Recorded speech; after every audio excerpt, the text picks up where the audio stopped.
have you join the session. I know it has a very lengthy title and it's somewhat very complex, but I want to thank you for being here as well as applaud you for your patience whilst we are dealing with the technical issues. And again, thank you for joining this important conversation on digital power, as well as as media and civic spaces future in Africa. We go to the second space. So my name is Ompha Tshamano, and I am the program and research manager for the Media Leadership Think Tank. We are based in South Africa. And today we will be talking about digital hegemony as the opening. So I'll start with the conceptual framing of the term, and then we'll go into the practical aspects as well as strategies that we can deploy. So our panel will have two formats. So we'll start with a plenary session, and then thereafter we'll go into the strategies. So we'll start with the conceptual framing. So just a brief intro into what the Media Leadership Think Tank is about. We are an independent thought leader slash platform committed to strengthening democracy through innovative research and policy solutions for African media. So our work focuses predominantly on media sustainability, tech policy, information integrity, as well as competition in the digital economy. And today, as I've mentioned, we'll be exploring digital hegemony and how it's reshaping media futures and the media landscape in Africa, as well as no, in South Africa, as well as regionally within Southern Africa and within a broader context of Africa. So let's understand digital hegemony. I think most of us might confuse or think that there's somewhat similarity. There is similarity between digital hegemony and digital sovereignty. So, digital hegemony refers to the concentration of power in the hands of a few global platforms, right? So, these will be your big tech platforms. These platforms control the infrastructure as well as data flows and visibility, monetization, as well as integrity of content, which is somewhat integrity of information. And in Africa, this dominance is raising questions, urgent questions about sovereignty, which will be digital sovereignty, sustainability, not just media sustainability, but sustainability overall, as well as democratic accountability. So let's begin with the issue of media sustainability in the age of platform dominance. The core focus here will be on South Africa, but there is, I think one of our colleagues who will join us shortly will also give us oversight and insights into the platform dominance that's happening in Kenya. I'm hoping that you'll be able to give us the ones that are happening in Nigeria.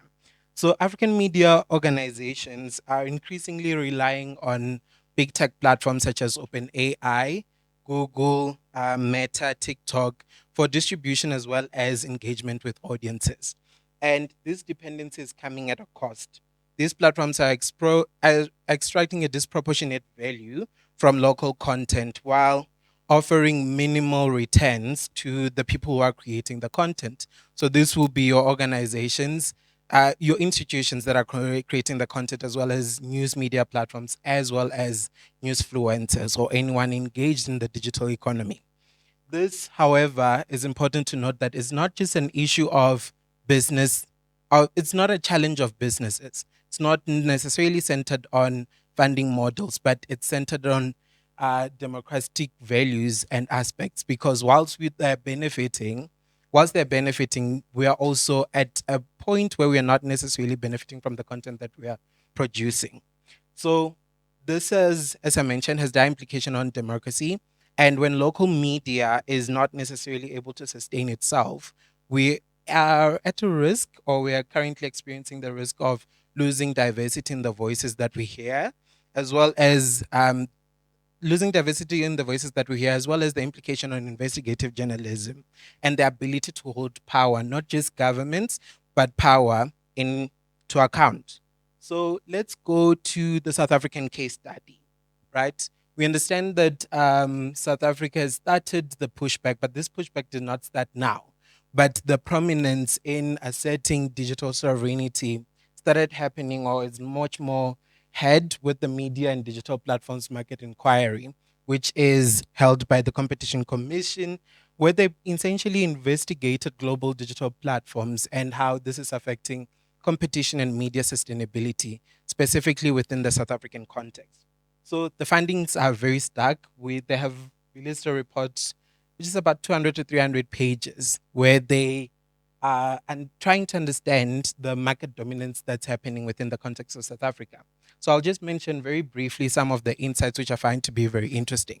So the provisional report noted that Google holds monopoly power over search and advertising, and they're extracting an estimated value between 300 and 5 million annually from South African publishers.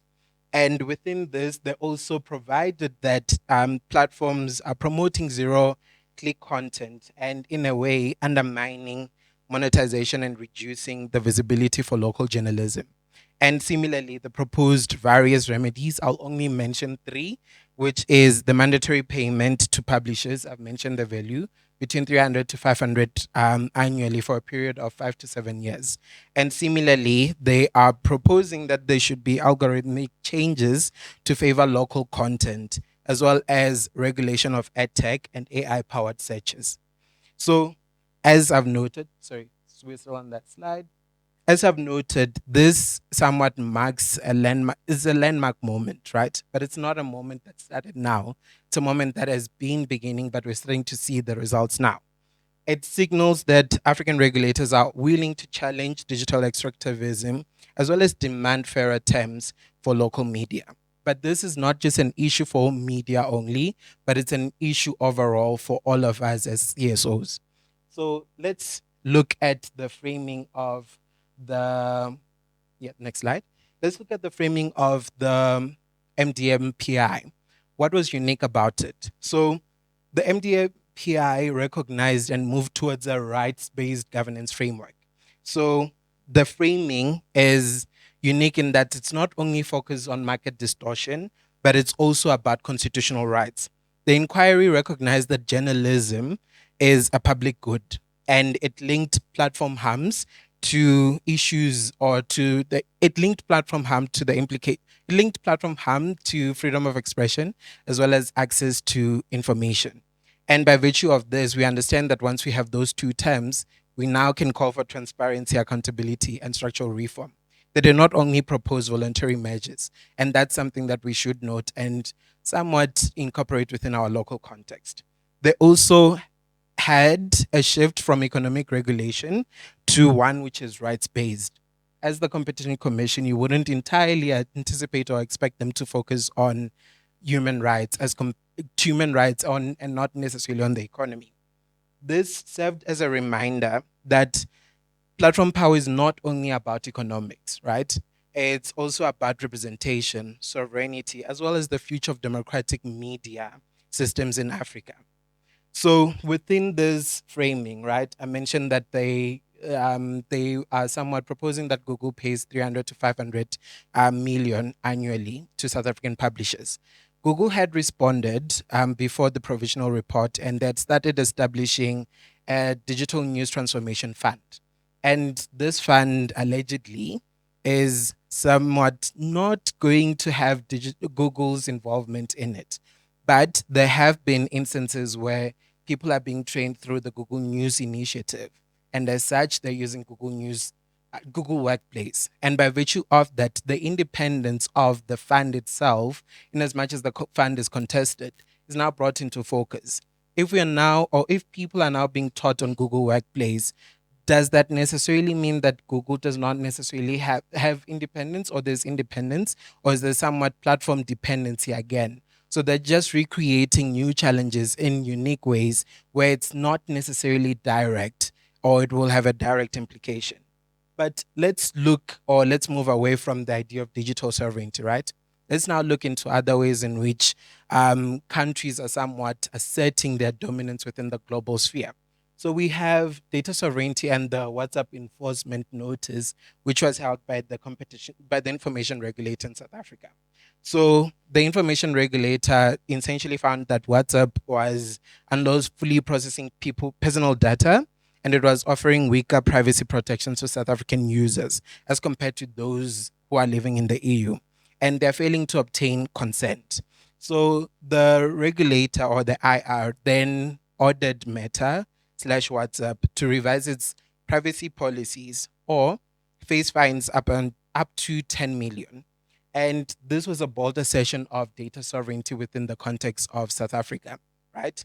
And it also served as a reminder that African countries can and should hold big tech accountable to local laws.